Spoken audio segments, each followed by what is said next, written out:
APC 정상회의에서 누구도 예상하지 못한 충격적인 소식이 전해졌습니다. 도널드 트럼프 미국 대통령이 한국의 핵추진 잠수함 건조를 공식 승인했습니다. 이 발언 직후 일본 언론들은 충격이라는 단어를 반복하며 일제히 반발하고 있습니다. 그 속에는 시기와 질투, 조롱이 섞여 있었죠. 도대체 왜 한국인가? 왜 미국은 일본이 아닌 한국을 택했는가? 그들은 모르고 있었죠. 대한민국이 이러한 결과를 얻기까지 어떤 비밀을 간직한 채 묵묵히 버텨왔는지를요. 대한민국이 세상을 어떻게 설득하게 되었는가? 지금부터 그 이야기를 시작합니다. 저는 마이클 리처드슨입니다. 38살입니다. 영국 런던 출신의 아시아 안보 전문 기자로 일하고 있죠. 저는 서울 외신기자회관에 머물고 있었어요. 에이펙 정상회의가 끝난 직후였고 트럼프 대통령이 한국의 핵추진 잠수함 건조를 승인했다는 소식이 전 세계로 퍼져나가던 시점이었습니다. 그날 아침 도쿄발 뉴스가 제 노트북 화면을 가득 채웠어요. 일본의 주요 방송사들이 일제히 같은 논조로 보도를 쏟아내고 있었죠. 화면 속 앵커들은 단정한 정장 차림으로 앉아 있었지만 그들의 표정에는 억눌린 불안과 분노가 섞여 있었습니다. 자막은 더 직설적이었어요. 왜 한국만 특혜를 받는가? 미국이 일본을 버렸다. 동맹의 균열이 시작됐다는 식의 표현들이 반복해서 흘러갔죠. 저는 10여 년간 이 지역을 취재해왔지만 이런 분위기는 처음이었습니다. 일본 언론이 과민하게 반응하는 건 새로운 일이 아니었어요. 하지만 이번엔 달랐죠. 그들의 목소리엔 조롱과 비난이 섞여 있었고 한국을 향한 시선은 차갑고 날카로웠습니다. 도쿄의 한 스튜디오에서는 전문가라는 사람이 지도를 펼쳐놓고 한국 해군의 능력을 분석했어요. 그의 말투는 냉소적이었죠.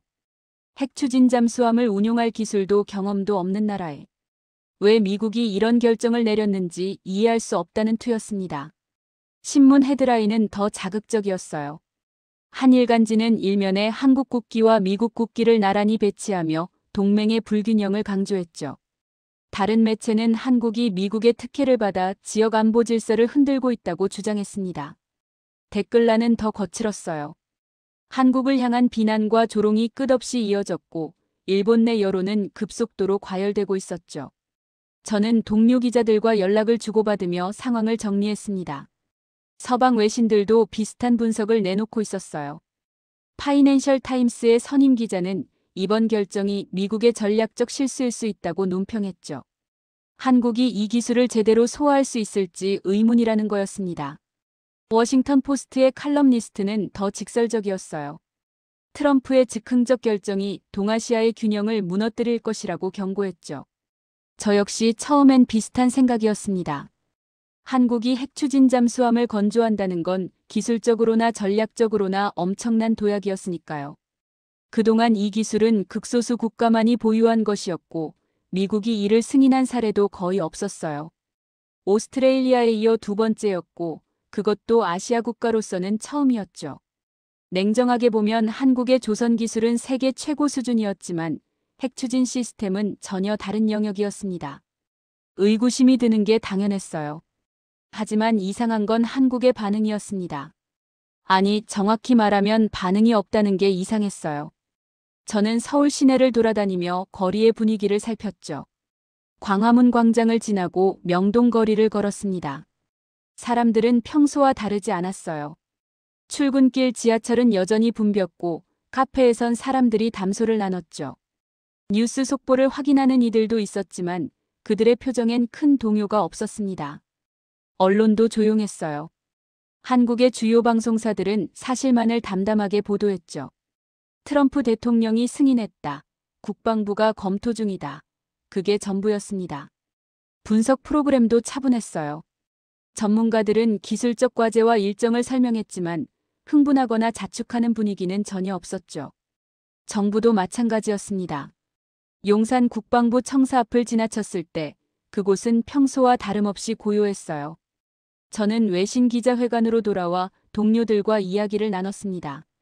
프랑스 출신의 기자는 한국 정부의 무반응이 이해되지 않는다고 했어요. 이런 역사적 결정이 내려졌는데 왜 아무 말도 하지 않느냐는 거였죠. 미국 기자는 한국이 일본의 반발을 의식해서 조용히 넘어가려는 것 같다고 분석했습니다. 저도 그럴 거라고 생각했어요. 외교적 마찰을 최소화하려는 전략이겠거니 싶었죠. 하지만 며칠이 지나도 상황은 변하지 않았습니다. 도쿄의 언론은 계속해서 한국을 비난했어요. 일본 정부도 공식 성명을 통해 우려를 표명했죠. 미국의 결정이 지역 안보에 부정적 영향을 미칠 것이라는 내용이었습니다. 서방 언론들도 계속해서 분석 기사를 쏟아냈고 대부분은 한국의 능력을 의심하는 논조였어요. 그런데 서울은 여전히 침묵했습니다. 정부는 짧은 브리핑만 반복했고 언론은 사실 보도에만 집중했어요. 거리의 시민들도 평온했죠. 저는 이 고요함이 점점 이상하게 느껴지기 시작했습니다. 이건 단순한 무반응이 아니었어요. 뭔가 의도된 것처럼 보였죠. 어느 날 저녁, 저는 남산타워 근처를 산책하고 있었습니다. 회색빛 하늘 아래로 서울의 불빛이 차분하게 펼쳐져 있었어요. 거리는 질서정연했고 사람들은 각자의 일상을 살아가고 있었죠. 그 장면을 보며 저는 문득 깨달았습니다. 이 침묵은 무능력의 표현이 아니었어요. 오히려 반대였죠. 한국은 말하지 않고 있었지만 그건 할 말이 없어서가 아니었습니다. 굳이 말할 필요가 없다고 판단한 거였어요. 조롱과 비난에 반응하지 않는 건 무시해서가 아니라 대응할 가치가 없다고 본 거였죠. 그 고요함 속에는 설명할 수 없는 무게가 있었습니다. 마치 폭풍 전의 정적처럼 느껴졌어요. 저는 그날 밤 호텔방으로 돌아와 노트에 몇 줄을 적었습니다. 한국의 침묵은 단순한 절제가 아니다. 이건 다른 종류의 에너지다. 그들은 무언가를 준비하고 있다. 그리고 그게 무엇인지는 곧 드러날 것이다. 다음 날 아침, 저는 다시 도쿄발 뉴스를 확인했어요. 여전히 비난과 조롱이 이어지고 있었죠. 하지만 이번엔 그 소음이 다르게 들렸습니다. 공허하게 느껴졌어요. 마치 허공에 대고 소리치는 것 같았죠. 반면 서울의 침묵은 점점 더 강렬해지고 있었습니다. 저는 용산 국방부 청사 앞을 다시 찾았어요. 회색 건물은 여전히 고요했고 출입하는 사람들의 표정은 담담했습니다. 그들은 서두르지 않았고 흥분하지도 않았어요. 그저 묵묵히 자신들의 일을 하고 있을 뿐이었죠. 그 모습을 보며 저는 확신했습니다. 이 나라는 준비가 되어 있다고. 외신 기자회관으로 돌아왔을 때 동료들은 여전히 한국의 무반응을 이해하지 못하고 있었어요. 그들은 한국 정부가 소극적이라고 평가했고 이번 기회를 제대로 활용하지 못하고 있다고 비판했죠. 저는 반박하지 않았습니다. 설명해봤자 이해하지 못할 거라고 생각했어요. 그날 저녁 저는 한강변을 걸었습니다. 강물은 고요하게 흐르고 있었고 다리 위로는 자동차들이 질서 있게 움직이고 있었어요. 하늘은 어두웠지만 도시의 불빛은 밝았죠. 저는 그 풍경을 보며 한국이라는 나라를 다시 생각해봤습니다. 이 나라는 지난 70년간 엄청난 변화를 겪었어요. 전쟁의 폐허에서 시작해 세계 10위권 경제대국이 됐죠. 반도체, 조선, 자동차, 문화 콘텐츠까지 거의 모든 분야에서 선두권에 올라섰습니다. 그 과정에서 수많은 조롱과 의심을 받았어요. 하지만 한국은 말로 대응하지 않았죠. 결과로 보여줬습니다. 저는 그 침묵이 단순한 절제가 아니라 다가올 폭풍의 예고처럼 느껴졌다. 서울의 공기는 여전히 차분했다. 트럼프의 발표 이후 몇 일이 흘렀지만 이 도시는 여전히 말이 없었어요. 일본 언론은 계속해서 한국을 조롱했고 서방 외신들은 한국 정부의 소극적 태도를 비판했죠. 하지만 저는 뭔가 놓치고 있다는 느낌을 지울 수 없었습니다. 겉으로 보이는 평온함 뒤에 다른 움직임이 있을 거라는 직감이 들었어요. 저는 그 움직임을 찾아 나서기로 결심했습니다. 저는 용산 국방부 청사 근처를 자주 지나다녔습니다. 회색 건물은 언제나 고요했지만 밤이 되면 창문마다 불빛이 켜져 있었어요. 평소보다 더 많은 창에 불이 들어와 있었죠. 저는 그 불빛들을 보며 생각했어요. 이들은 무엇을 준비하고 있는 걸까? 어떤 계획을 세우고 있는 걸까?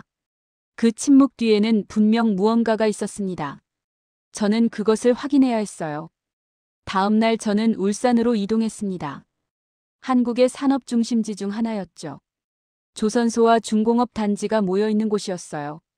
저는 산업단지 근처 언덕에 올라 전경을 내려다봤습니다. 거대한 공장들이 줄지어 서 있었고 굴뚝에서는 하얀 증기가 끊임없이 피어올랐어요. 멀리서 보면 고요해 보였지만 가까이 다가가자 완전히 달랐습니다. 공장 내부에서는 끊임없이 기계음이 울려 나왔어요. 규칙적이고 정확한 리듬이었죠. 마치 거대한 심장이 뛰는 것 같았습니다. 그 소리에는 힘이 있었어요. 저는 공장 담장 밖에서 한참 동안 그 소리를 들으며 서 있었습니다. 저녁 교대 시간이 되자 작업복을 입은 사람들이 쏟아져 나왔어요. 수십 명, 어쩌면 100명이 넘는 사람들이 공장 문을 빠져나왔죠.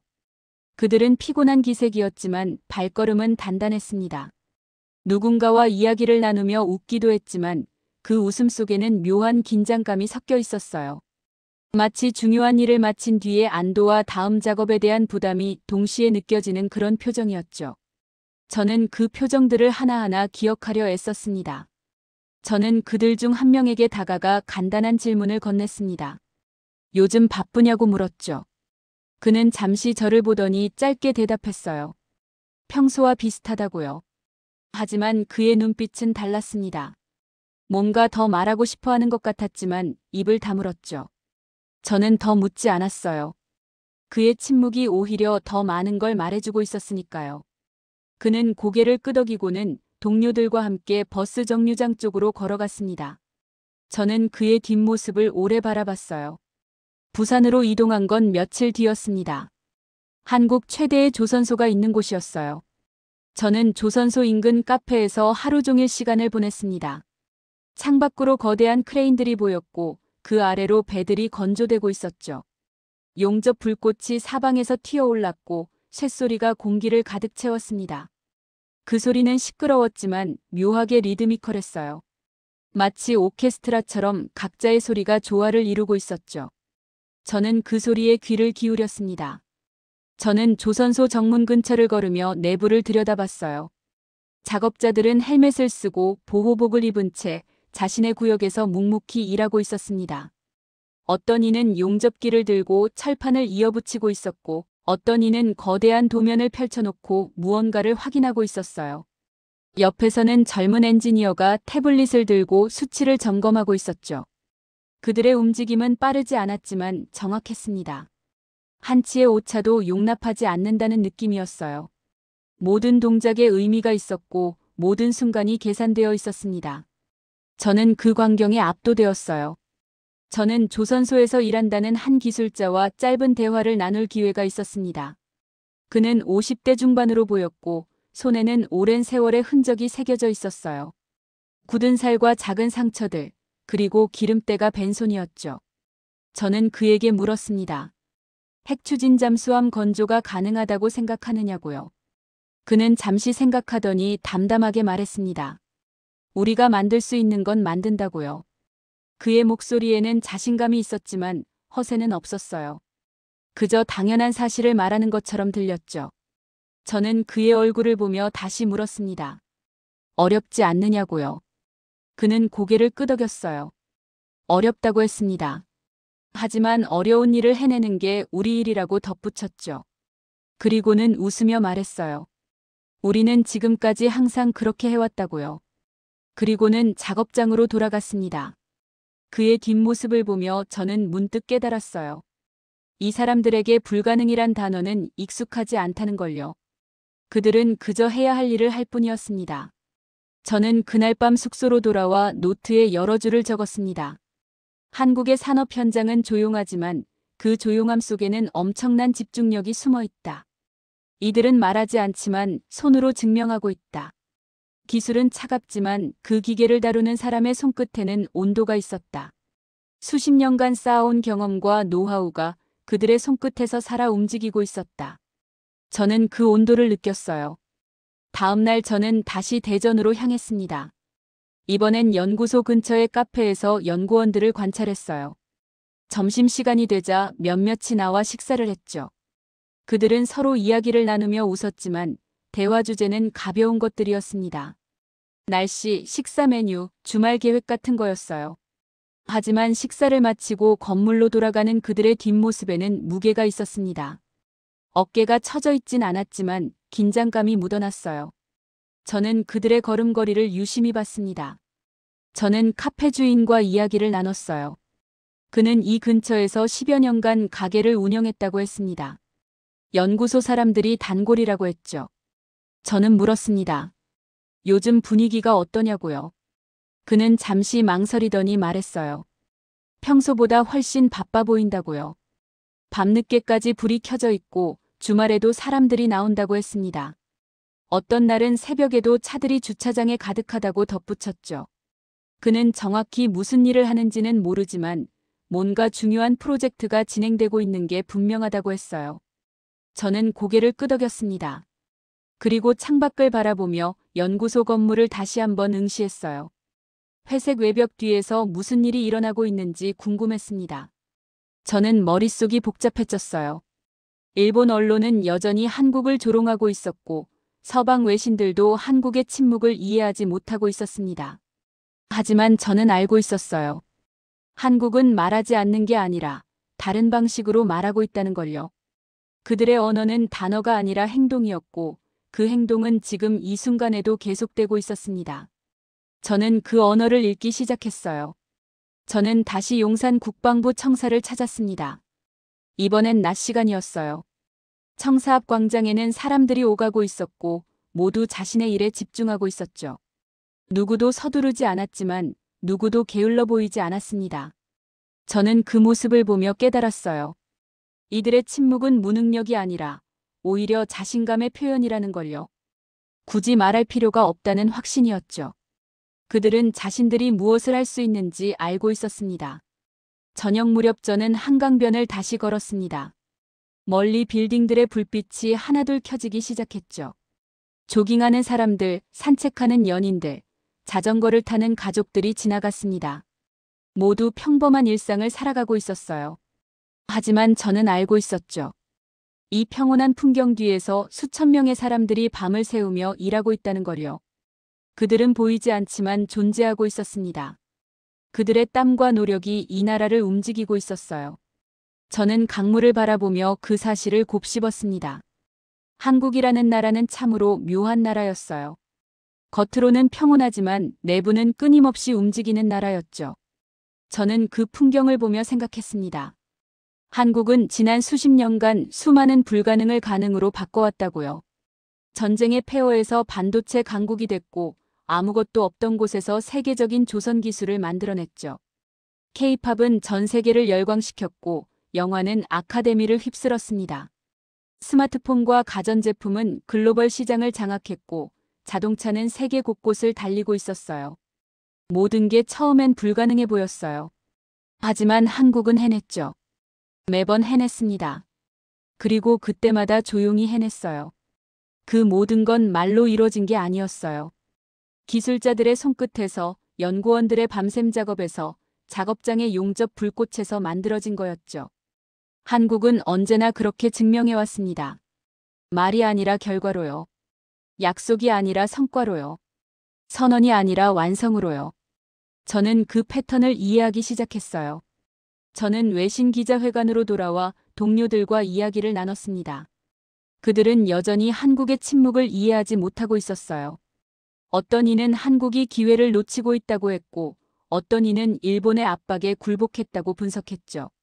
미국 기자는 한국 정부가 너무 소극적이라며 비판했어요. 프랑스 기자는 한국이 홍보 전략을 완전히 잘못 짚었다고 말했습니다. 저는 반박하지 않았습니다. 그들은 곧 알게 될 테니까요.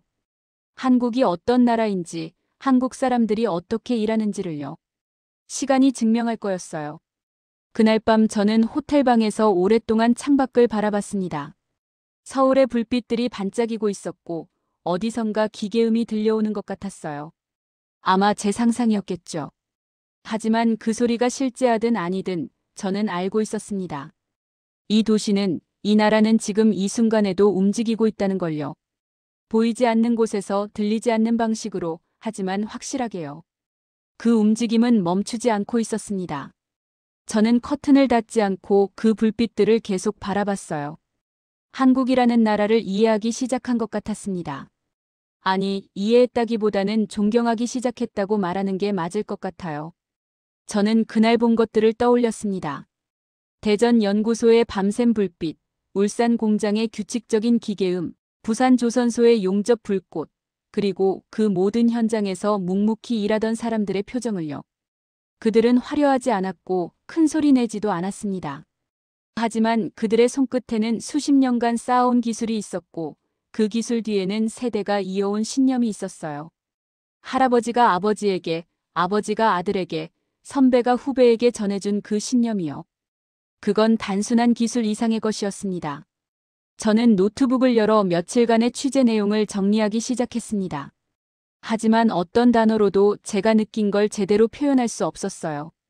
한국의 침묵은 단순한 전략이 아니었습니다. 그건 문화였고 신념이었으며 역사였어요. 말보다 행동을, 약속보다 결과를, 선언보다 완성을 중시하는 문화요. 저는 그 문화를 존중하게 됐습니다. 다음 날 아침, 저는 다시 부산 조선소 근처를 찾았습니다. 이른 시간이었지만 이미 작업은 시작되고 있었어요. 새벽 6시가 채 되지 않았는데 조선소 입구로 작업자들이 줄지어 들어가고 있었죠. 그들의 표정은 각오로 가득했습니다. 피곤해 보이는 얼굴도 있었지만 누구도 주저하지 않았어요. 저는 그들이 건물 안으로 사라지는 모습을 지켜보며 생각했습니다. 이 사람들은 자신들이 만들고 있는 것의 의미를 알고 있다고요. 오후에는 울산으로 다시 돌아왔습니다. 이번엔 공장 관계자를 통해 외부에서나마 공장 내부를 더 가까이 볼 수 있었어요. 거대한 철판들이 정교하게 재단되고 수백 개의 부품들이 조립되는 과정을 멀리서나마 볼 수 있었죠. 모든 과정이 치밀하게 계산되어 있었고 작업자들은 마치 하나의 유기체처럼 움직이고 있었습니다. 누가 지시하지 않아도 각자가 자기 역할을 정확히 알고 있었어요. 그건 수십 년간 쌓인 노하우였고 세대를 거쳐 전해진 지혜였습니다. 저는 그들의 침묵이 두려움이 아니라 세대가 쌓은 신념과 기술의 합이라는 것을 그날 처음으로 알았다. 그리고 그 신념은 단순한 자신감이 아니었어요. 그건 책임감이었고 사명감이었으며 다음 세대에게 물려줄 유산을 만들어가는 과정이었습니다. 저는 그들의 손끝에서 단순한 노동이 아니라 역사를 새기는 작업을 보고 있었어요. 그 무게를 느낄 수 있었습니다. 그리고 그 무게는 결코 가볍지 않았지만 그들은 기꺼이 그 무게를 짊어지고 있었어요. 저는 왜 미국이 일본이 아닌 한국을 택했는지 알고 싶었다. 그 질문은 며칠 동안 제 머릿속을 떠나지 않았어요. 일본은 미국의 오랜 동맹이었고 기술력도 뛰어났죠. 그런데 왜 한국이었을까요? 단순히 지정학적 위치 때문이었을까요? 아니면 다른 이유가 있었을까요? 저는 정치적이거나 외교적인 설명으로는 이 현상을 이해할 수 없다는 결론에 도달했습니다. 뭔가 더 깊은 이유가 있을 거라고 생각했어요. 저는 서울산업기술박물관을 찾았습니다. 한국의 산업화 역사를 기록한 곳이었죠. 입구를 들어서자 낡은 사진들이 벽면을 가득 채우고 있었어요. 60년대와 70년대의 한국이었습니다. 흑백 사진 속에는 헬멧을 쓴 노동자들이 철골을 나르고 있었고 젊은 여공들이 재봉틀 앞에 앉아 있었어요. 그들의 표정은 지쳐 보였지만 눈빛만은 살아 있었습니다. 저는 그 사진들을 하나하나 천천히 살펴봤어요. 한 사진이 제 시선을 사로잡았습니다. 조선소에서 찍은 것으로 보였어요. 거대한 선체 아래 서 있는 노동자들의 모습이었죠.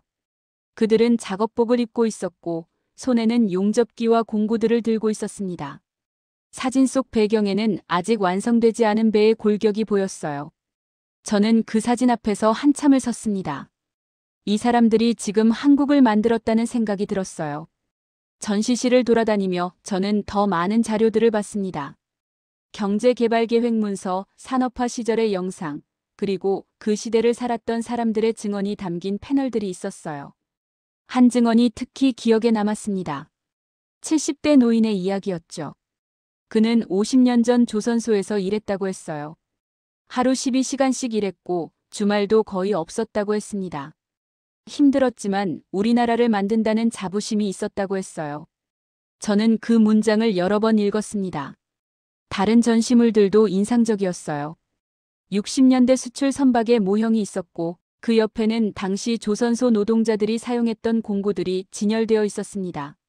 낡고 녹슨 망치, 용접 마스크, 작업화들이었죠. 그 물건들을 보며 저는 상상했어요. 이 도구들을 들고 일했던 사람들의 모습을요. 그들은 얼마나 덥고 힘들었을까요? 하지만 그들은 멈추지 않았죠. 계속 일했고 계속 배웠으며 계속 발전시켰습니다. 한 영상이 반복 재생되고 있었어요. 70년대 조선소의 모습을 담은 다큐멘터리였습니다. 흑백 화면 속에서 수백 명의 노동자들이 거대한 선체를 만들고 있었어요. 나레이션이 흘러나왔죠. 한국은 이제 배를 만드는 나라가 되었다는 내용이었습니다. 그 목소리에는 자부심이 묻어 있었어요. 저는 그 영상을 끝까지 봤습니다. 그리고 깨달았어요. 한국 사람들에게 산업화는 단순한 경제 성장이 아니었다는 걸요. 그건 생존이었고 독립이었으며 자존심이었습니다. 박물관을 나와 저는 다시 울산으로 향했습니다. 이번엔 다른 시각으로 그곳을 보고 싶었어요. 조선소에 도착했을 때는 오후였습니다. 거대한 크레인들이 여전히 움직이고 있었고 용접 불꽃이 사방에서 튀어올랐죠. 저는 조선소 입구 근처에서 한 노인을 만났습니다. 그는 70대로 보였고 조선소에서 40년을 일했다고 했어요. 저는 그에게 물었습니다. 왜 이렇게 오래 이 일을 하셨냐고요? 그는 잠시 생각하더니 말했어요. 이 일이 좋아서가 아니라 해야 할 일이었기 때문이라고요. 우리가 배를 만들지 않으면 나라가 먹고 살 수 없었다고 했습니다. 그래서 했다고 했어요. 그의 목소리는 담담했지만 그 안에는 무게가 있었습니다. 저는 그의 손을 봤어요. 주름지고 거칠었지만 그 손이 만든 배들이 지금 전 세계 바다를 누비고 있다는 사실이 경이로웠습니다. 저는 더 물었어요. 힘들지 않으셨냐고요. 그는 웃으며 대답했습니다. 힘들었죠, 당연히요. 하지만 우리 세대는 다 그랬다고 했어요. 다들 가난했고 다들 배고팠으며 다들 일해야 했다고요. 하지만 우리는 믿었다고 했습니다. 우리 자식들은 더 나은 삶을 살 거라고요. 그 믿음으로 버텼다고 했어요. 저는 그의 눈을 봤습니다. 그 눈에는 후회가 없었어요. 오히려 자부심이 가득했습니다. 그는 자신의 삶을 헛되이 살지 않았다고 확신하고 있었어요. 다음 날 저는 거제로 이동했습니다. 또 다른 조선소가 있는 곳이었죠. 이곳은 더 현대적이었어요. 최신 설비들이 갖춰져 있었고 젊은 엔지니어들이 태블릿을 들고 현장을 돌아다니고 있었습니다. 하지만 용접하는 사람들의 손놀림은 예전과 크게 다르지 않았어요. 저는 한 용접공을 유심히 봤습니다. 그는 30대 초반으로 보였고 철판을 정교하게 이어붙이고 있었어요. 저는 그가 작업을 마친 뒤 말을 걸었습니다. 어떻게 이렇게 정확하게 용접할 수 있느냐고 물었죠. 그는 웃으며 대답했어요. 선배들한테 배웠다고요. 그 선배들도 또 그 위 선배들한테 배웠고요. 그렇게 이어져 내려온 거라고 했습니다. 저는 그 말에 고개를 끄덕였어요. 한국의 기술은 단순히 교과서로 배운 게 아니었습니다. 세대에서 세대로 전해진 거였어요. 손끝에서 손끝으로, 경험에서 경험으로 이어진 지식이었죠. 그는 계속 말했어요. 자기 스승은 60대 용접공이었다고 했습니다. 그분은 40년 넘게 이 일을 하셨고 수천 척의 배를 만드는 데 참여하셨다고요. 그분이 손수 가르쳐 주신 기술들이 지금도 쓰인다고 했어요. 용접봉을 잡는 각도, 불꽃의 색깔로 온도를 판단하는 법, 철판의 소리로 두께를 가늠하는 방법까지요. 그 모든 게 몸으로 배우는 거라고 했습니다. 책에는 없는 지식이라고요. 저는 감탄했어요. 이게 바로 한국 산업의 진짜 힘이라고 생각했습니다. 저는 대전 국방과학연구소 근처를 다시 찾았습니다. 이번엔 연구소 홍보관을 방문할 수 있었어요. 공식적으로 개방된 공간이었죠. 홍보관에는 한국이 개발한 다양한 무기와 기술들이 전시되어 있었습니다. 미사일, 전차 함정, 그리고 각종 방어 시스템들이었어요. 설명 패널을 읽으며 저는 놀랐습니다. 이 모든 것이 국내 기술로 만들어졌다는 사실이요. 한 연구원이 홍보관을 안내하고 있었어요. 저는 그에게 질문했습니다. 이 모든 기술을 어떻게 개발할 수 있었느냐고요. 그는 자랑스럽게 말했습니다. 선배 연구원들이 닦아놓은 기반이 있었기 때문이라고요. 70년대와 80년대에 기초 연구를 시작한 사람들이 있었고 그들이 쌓아놓은 데이터와 경험이 지금까지 이어지고 있다고 했어요. 저는 또 한 번 깨달았습니다. 한국의 성취는 하루아침에 이뤄진 게 아니라는 걸요. 그는 한 전시물 앞으로 저를 안내했습니다. 구형 미사일 모형이었어요. 80년대에 개발된 거라고 했죠. 지금 보면 조잡해 보이지만 당시엔 획기적이었다고 했습니다. 그때 연구원들은 외국 기술 자료도 없이 거의 맨손으로 시작했다고요. 수없이 실패했고 수없이 다시 시작했다고 했어요. 그 과정에서 쌓인 노하우가 지금의 첨단 무기로 이어졌다고 했습니다. 저는 그 모형을 오래 바라봤어요. 초라해 보이는 그 물건이 오늘날 한국 방위 산업의 뿌리였습니다. 서울로 돌아온 저는 국립중앙도서관을 찾았습니다. 한국의 산업화 관련 자료들을 더 찾아보고 싶었어요. 몇 시간 동안 책과 논문들을 읽었습니다. 한국 경제의 기적, 산업화의 역사, 기술 발전의 궤적에 관한 자료들이었죠. 모든 자료가 한 가지 사실을 가리키고 있었습니다. 한국은 빠르게 성장했지만 그 성장은 결코 쉽지 않았다는 것이요. 저는 한 경제학자의 논문을 읽었습니다. 그는 한국 경제 발전의 핵심을 신뢰라고 분석했어요. 정부와 기업, 기업과 노동자, 그리고 세대와 세대 간의 신뢰가 한국을 만들었다는 내용이었죠. 한국 사람들은 미래를 믿었고 그 믿음을 위해 현재를 희생했다고 했습니다. 저는 그 논문을 인쇄해서 가져왔어요. 호텔로 돌아와서도 계속 읽었습니다. 다른 자료들도 흥미로웠어요. 한 사회학자는 한국의 압축 성장을 분석하며 집단주의 문화를 언급했습니다. 개인보다 공동체를 우선시하는 문화가 빠른 산업화를 가능하게 했다는 거였어요. 누군가는 희생해야 했고 많은 사람들이 기꺼이 그 역할을 맡았다고 했죠. 그들은 자신의 꿈을 포기하고 공장에서 일했고 자식들에게 더 나은 교육을 시켰습니다. 그 세대의 희생이 지금의 한국을 만들었다는 분석이었어요. 저는 고개를 끄덕였습니다. 맞는 말이었어요. 며칠 뒤 저는 다시 울산을 방문했습니다. 이번엔 조선소 역사관을 찾았어요. 그곳에는 조선소가 처음 세워졌을 때부터 지금까지의 기록이 보관되어 있었습니다. 초창기 사진들을 보며 저는 놀랐어요. 60년 전 이곳은 거의 황무지였습니다. 아무것도 없는 바닷가였죠. 하지만 지금은 세계 최대의 조선소가 되어 있었어요. 한 전시 패널에는 초창기 노동자들의 증언이 담겨 있었습니다. 그들은 맨손으로 시작했다고 했어요. 장비도 부족했고 기술도 없었죠. 하지만 포기하지 않았다고 했습니다. 외국 기술자들을 불러 배우고 밤낮 없이 연습하며 실력을 키웠다고 했어요. 실패도 많았지만 그때마다 다시 일어섰다고 했습니다. 저는 그 문장들을 읽으며 가슴이 먹먹해졌어요. 다른 패널에는 첫 수출선 건조 이야기가 담겨 있었습니다. 70년대 초반이었다고 해요. 한국은 아직 제대로 된 배를 만들어 본 적이 없었죠. 하지만 그리스 선주가 주문을 했고 한국은 받아들였습니다. 모두가 불가능하다고 했어요. 하지만 조선소 사람들은 해냈습니다. 2년 가까이 밤낮 없이 일했고 마침내 배를 완성했죠. 그 배가 바다에 뜬 순간 모든 노동자들이 울었다고 합니다. 저는 그 이야기를 읽으며 눈시울이 뜨거워졌어요. 그들의 땀과 눈물이 지금의 한국을 만든 거였습니다. 저는 역사관 옥상으로 올라갔습니다. 그곳에서 조선소 전체가 내려다 보였어요. 거대한 선박들이 줄지어 건조되고 있었고 수천 명의 사람들이 각자의 자리에서 일하고 있었습니다. 저는 그 광경을 보며 생각했어요. 이 모든 게 60년 전 황무지에서 시작됐다는 사실이 믿기지 않았습니다. 하지만 그게 현실이었어요. 저는 한강변을 다시 걸었습니다. 저녁 무렵이었고 하늘은 붉게 물들어 있었어요. 강 건너편으로 빌딩들이 줄지어 서 있었고 그 불빛들이 강물에 반사되고 있었습니다. 저는 벤치에 앉아 그 풍경을 바라봤어요. 한국이라는 나라를 이해하기 시작한 것 같았습니다. 한국의 성장은 기적이 아니었어요. 그건 계획이었고 노력이었으며 희생이었습니다. 한 세대가 다음 세대를 위해 자신을 바친 결과였죠.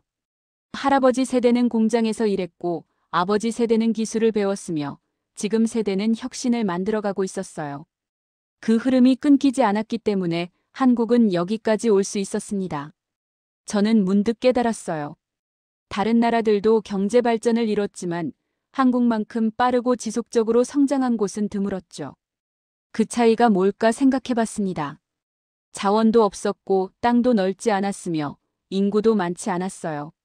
하지만 한국에는 한 가지가 있었습니다. 세대 간 신뢰였어요. 부모 세대는 자식 세대를 믿었고 자식 세대는 그 믿음에 보답하려 했죠. 그 신뢰가 끊어지지 않았기에 한국은 계속 앞으로 나아갈 수 있었습니다.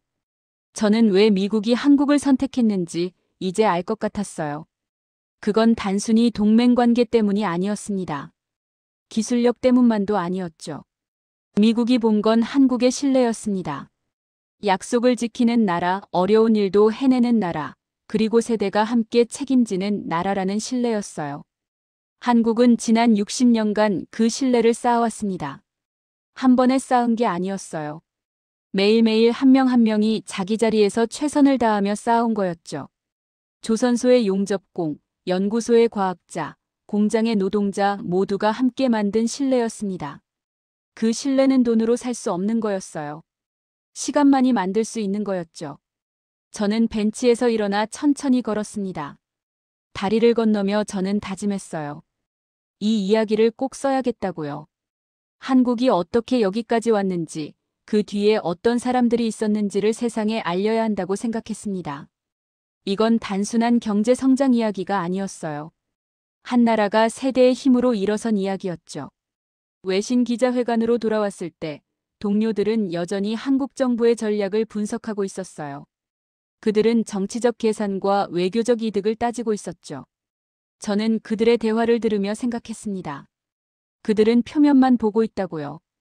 진짜 이유는 훨씬 더 깊은 곳에 있었어요. 저는 제 방으로 들어가 노트북을 열었습니다. 그리고 기사를 쓰기 시작했어요. 제목은 간단했습니다. 한국이 선택받은 이유. 저는 몇 시간 동안 글을 썼습니다. 제가 본 것들, 만난 사람들, 그리고 느낀 것들을 모두 담으려 애썼어요.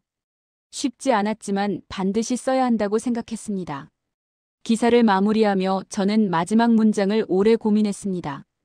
어떻게 끝내야 제 생각을 제대로 전달할 수 있을까요? 그리고 결국 한 문장으로 정리했어요. 한국은 힘으로 선택받은 게 아니라 신뢰로 선택받았다고요. 그 신뢰는 하루아침에 만들어진 게 아니라 세대가 함께 쌓아온 거라고요. 저는 기사를 다시 읽어봤습니다. 제가 쓴 글이 맞나 싶을 정도로 감정이 담겨 있었어요. 기자로서 객관성을 유지해야 하는데 이번엔 그럴 수가 없었습니다. 한국이라는 나라와 그 사람들이 제게 깊은 인상을 남겼거든요. 저는 이 감정을 숨기지 않기로 했어요. 오히려 이 감동을 독자들에게 전해야 한다고 생각했습니다. 저는 그때 알았다. 한국이 선택받은 이유는 힘이 아니라 세대가 남긴 신뢰였다. 그 신뢰는 돈으로 살 수 없는 것이었고 하루아침에 만들어질 수 없는 것이었습니다. 서울의 하늘은 이상하리만큼 맑았다. 봄이 왔고 도시는 새로운 계절을 맞이하고 있었어요. 저는 외신 기자회관 제 책상 앞에 앉아 있었습니다. 창밖으로 햇살이 쏟아져 들어왔고 한강이 멀리 보였어요. 물결이 반짝이고 있었죠. 저는 노트북 화면을 바라보며 심호흡을 했습니다. 마지막 기사를 쓸 시간이었어요. 제목은 이미 정해져 있었습니다. 왜 미국은 일본이 아닌 한국을 택했는가? 간단해 보이는 질문이었지만 그 답을 찾기까지 저는 몇 달을 한국에서 보냈어요. 저는 키보드에 손을 올렸습니다. 첫 문장을 쓰기 시작했죠. 한국이 선택받은 이유는 힘이 아니었다. 그건 신뢰였다. 세대가 쌓아온 신뢰였다. 저는 잠시 손을 멈추고 창밖을 바라봤습니다. 지난 몇 달간의 여정이 떠올랐어요. 대전의 연구소, 울산의 공장, 부산의 조선소, 그리고 그곳에서 만난 사람들이요. 그들의 얼굴이 하나하나 생각났습니다. 주름진 손으로 용접하던 노인, 태블릿을 들고 현장을 누비던 젊은 엔지니어, 밤늦게까지 불이 켜진 연구소의 창문들이요. 저는 다시 글을 쓰기 시작했습니다. 한국의 이야기는 전쟁의 폐허에서 시작됐다고 적었어요. 60년 전 이 나라엔 아무것도 없었습니다. 공장도 기술도 자본도 없었죠. 하지만 사람들이 있었습니다. 그들은 믿었어요. 자신들이 일하면 나라가 살아날 거라고요. 그 믿음으로 공장을 세웠고 배를 만들었으며 기술을 익혔습니다. 저는 문득 멈췄습니다. 그리고 제가 직접 본 장면들을 떠올렸어요. 울산 조선소 역사관에서 봤던 초창기 사진들이 생각났습니다. 60년 전 그곳은 황무지였어요. 바닷가에 아무것도 없었죠. 하지만 지금은 세계 최대 규모의 조선소가 되어 있었습니다. 그 변화를 가능하게 한 건 무엇이었을까요? 저는 기사에 그 질문을 던졌습니다. 그리고 답했어요. 그건 기술도 자본도 아니었다. 사람이었다. 포기하지 않는 사람들이었다. 저는 산업기술박물관에서 봤던 사진을 떠올렸어요. 흑백 사진 속 노동자들의 모습이 눈앞에 선했습니다. 그들은 헬멧을 쓰고 철골을 나르고 있었죠. 땀에 젖은 얼굴이었지만 눈빛만은 살아있었어요. 저는 그 사진을 기사에 언급했습니다. 그들이 지금 한국의 토대를 만들었다고요. 키보드를 두드리며 저는 울산 조선소의 노인을 생각했습니다. 40년을 그곳에서 일했다던 그 사람을요. 그는 말했죠. 이 일이 좋아서가 아니라 해야 할 일이었기 때문에 했다고요. 저는 그 문장을 그대로 기사에 적었습니다. 한국 사람들은 해야 할 일을 했다. 좋아서가 아니라 나라가 필요로 했기 때문에. 그게 그들의 방식이었다. 저는 거제 조선소에서 만난 젊은 용접공도 떠올렸어요. 그는 선배들한테 배웠다고 했습니다. 그 선배들도 또 그 위 선배들한테 배웠고요. 기술이 세대를 타고 흘러내려왔던 거죠. 저는 그 장면을 상상하며 글을 썼어요. 한국의 기술은 교과서에서 나온 게 아니었다. 현장에서 손끝에서 경험에서 나왔다. 그리고 그건 끊어지지 않고 이어졌다. 대전 연구소의 연구원도 기억났습니다. 그는 선배 연구원들이 닦아놓은 기반 덕분이라고 했어요. 70년대와 80년대에 시작된 기초 연구가 지금까지 이어지고 있다고요. 저는 그 말을 기사에 담았습니다. 한국의 성취는 하루아침에 이루어진 게 아니었다. 50년, 60년의 시간이 쌓여 만들어진 거였다. 그 시간 속에 수많은 사람들의 땀과 눈물이 있었다. 저는 글을 쓰면서 점점 감정이 북받쳐 올랐어요. 한국이라는 나라가 얼마나 대단한지 새삼 느껴졌습니다. 이 나라는 자원도 없고 땅도 넓지 않으며 역사도 순탄치 않았어요. 하지만 사람들이 있었죠. 그리고 그 사람들은 서로를 믿었습니다. 부모는 자식을 믿었고 자식은 부모의 희생에 보답하려 했어요. 선배는 후배를 가르쳤고 후배는 그 가르침을 이어갔죠. 그 신뢰가 한국을 만들었습니다. 저는 문득 울산에서 만난 노인의 말이 떠올랐어요. 그는 말했죠. 힘들었지만 우리 자식들은 더 나은 삶을 살 거라고 믿었다고요. 그 믿음으로 버텼다고요. 그리고 실제로 그렇게 됐습니다. 그의 세대가 공장에서 일하는 동안 그 자식들은 학교에 갈 수 있었어요. 그 자식들이 자라 엔지니어가 되고 과학자가 되고 기술자가 됐죠. 그리고 지금 그 손자 세대는 인공지능과 우주산업을 이야기하고 있습니다. 3대가 이어진 신뢰의 결과였어요. 저는 기사의 핵심 문장을 적었어요. 한국은 세대를 신뢰했고 세상은 그 신뢰를 배웠다. 이 한 문장에 제가 보고 느낀 모든 것이 담겨 있었습니다. 저는 이 문장을 여러 번 읽었어요. 맞다, 이게 답이다. 한국이 선택받은 이유는 바로 이거다. 몇 시간 동안 글을 쓴 끝에 기사를 완성했습니다. 저는 편집장에게 원고를 보냈어요. 그리고 창밖을 바라보며 잠시 쉬었습니다. 해가 기울고 있었고 하늘은 주황빛으로 물들어가고 있었어요. 서울의 저녁이 아름다웠습니다. 며칠 뒤 제 기사가 발행됐습니다. 반응은 즉각적이었어요. 유럽과 미국의 주요 언론들이 제 기사를 인용했습니다. 파이낸셜 타임스는 한국을 21세기 신뢰의 나라라고 평가했어요. 르몽드는 한국의 산업화를 세대간 신뢰의 모델이라고 분석했죠.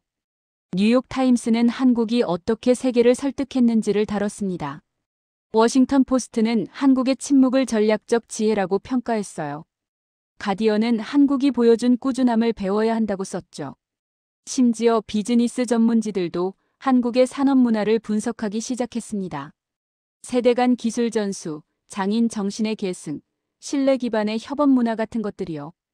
제 기사는 단순한 뉴스 보도를 넘어 한국이라는 나라를 다시 보게 만드는 계기가 되고 있었습니다. 놀라운 건 일본 언론의 변화였어요. 몇 달 전만 해도 한국을 조롱하던 그들이 이제는 논조를 바꿨습니다. 아사히 신문은 한국의 꾸준함을 배워야 한다고 썼어요. 요미우리 신문은 한국이 세대 간 협력으로 이룬 성취를 분석했죠. 저는 그 기사들을 읽으며 놀랐습니다. 세상이 한국을 보는 시각이 완전히 달라진 거예요. 저는 외신 기자회관을 나와 거리를 걸었습니다. 봄바람이 불고 있었고 벚꽃이 피어나고 있었어요. 경복궁 근처를 지나며 저는 관광객들을 봤습니다. 그들은 한복을 입고 사진을 찍고 있었죠. 행복한 표정이었어요. 저는 그들을 보며 생각했습니다. 이 사람들은 한국의 진짜 모습을 알고 있을까요? 이 나라가 어떻게 여기까지 왔는지를요. 거리는 활기로 가득했어요. 카페마다 사람들이 앉아 있었고 상점들은 문을 활짝 열고 있었습니다. 젊은이들이 웃으며 걸어가고 노인들은 벤치에 앉아 햇살을 쬐고 있었어요. 평범한 일상이었죠. 하지만 저는 알고 있었습니다. 이 평범함이 얼마나 소중한 것인지를요. 이 평화로운 일상을 위해 이전 세대가 얼마나 많은 것을 희생했는지를요. 저는 한강변으로 향했습니다. 마지막으로 이곳을 걷고 싶었어요. 강물은 잔잔히 흐르고 있었고 다리 위로 차들이 지나가고 있었습니다. 저는 벤치에 앉아 한강을 바라봤어요.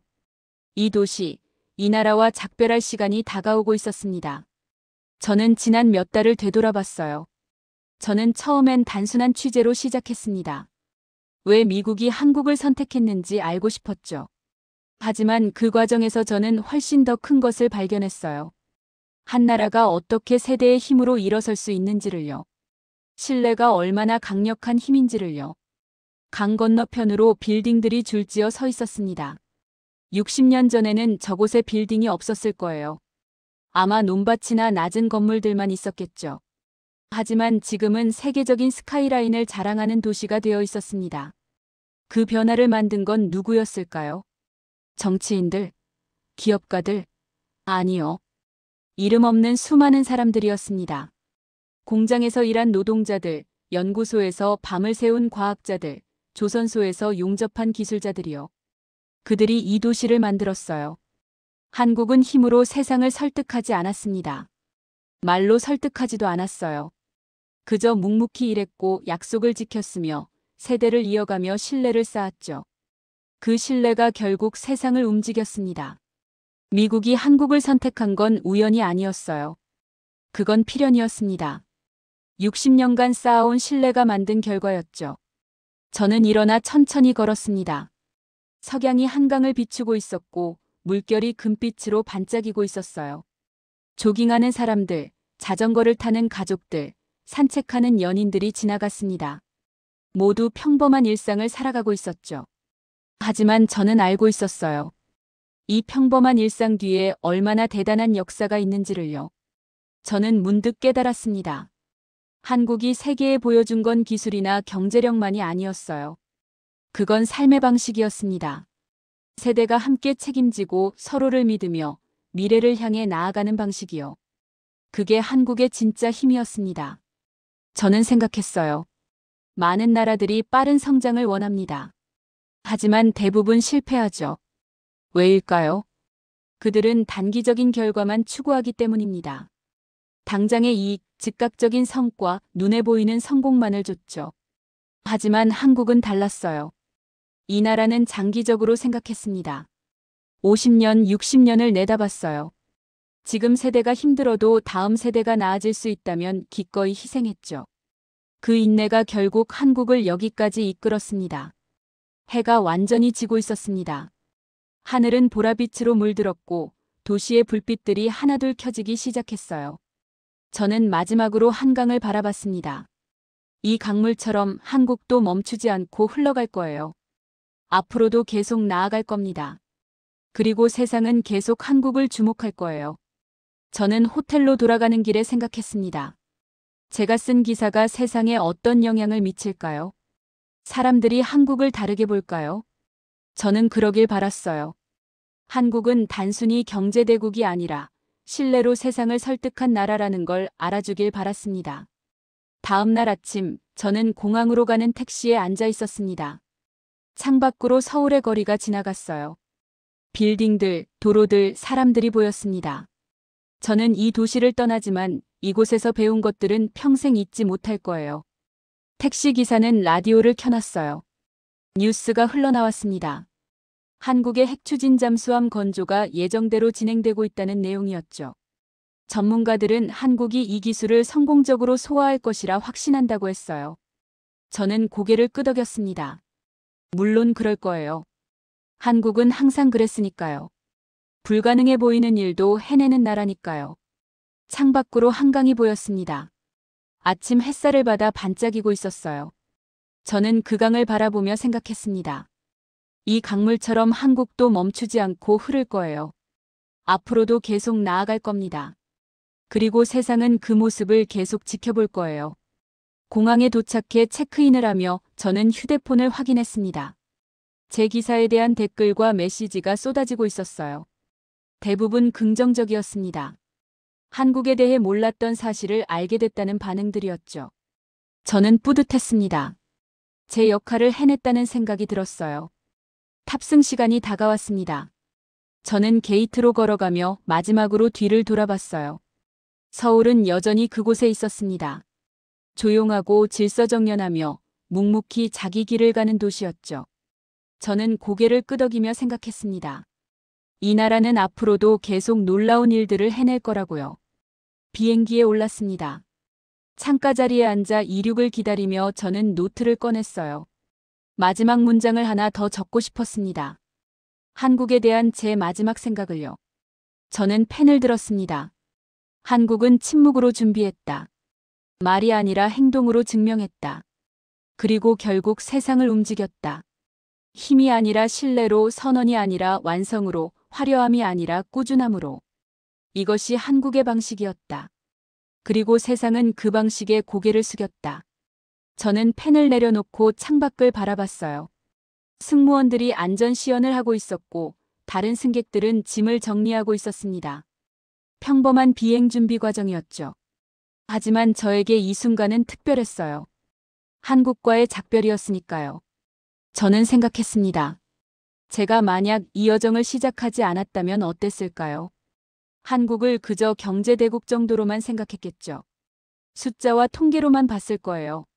하지만 직접 와서 보고 사람들을 만나고 현장을 다니며 저는 완전히 다른 걸 발견했습니다. 한국은 단순히 성공한 나라가 아니었어요. 신뢰로 쌓아 올린 나라였습니다. 비행기가 이륙했습니다. 창밖으로 서울이 점점 멀어지고 있었어요. 도시가 작아지고 한강이 가느다란 선처럼 보였습니다. 저는 그 풍경을 오래 바라봤어요. 작별 인사를 하듯이요. 저는 마음속으로 말했습니다. 감사합니다, 한국. 당신이 보여준 것들을 저는 절대 잊지 않을 거예요. 세대가 함께 만들어가는 미래, 신뢰로 쌓아 올린 성취, 침묵 속에 담긴 힘을요. 당신은 제게 저널리스트로서 그리고 한 인간으로서 큰 교훈을 주었습니다. 구름이 창을 가리기 시작했어요. 서울이 보이지 않게 됐습니다. 하지만 괜찮았어요. 저는 이미 충분히 봤고 충분히 배웠으니까요. 그리고 제가 쓴 기사를 통해 세상 사람들도 한국을 다시 보게 될 테니까요. 저는 눈을 감았습니다. 그리고 한국에서의 마지막 밤을 떠올렸어요. 한강의 야경, 도시의 불빛, 그리고 그 불빛 뒤에 숨은 수많은 사람들의 땀과 노력을요. 그날 세상은 알았다. 침묵으로 준비한 한국이 결국 세상을 움직였다는 것을.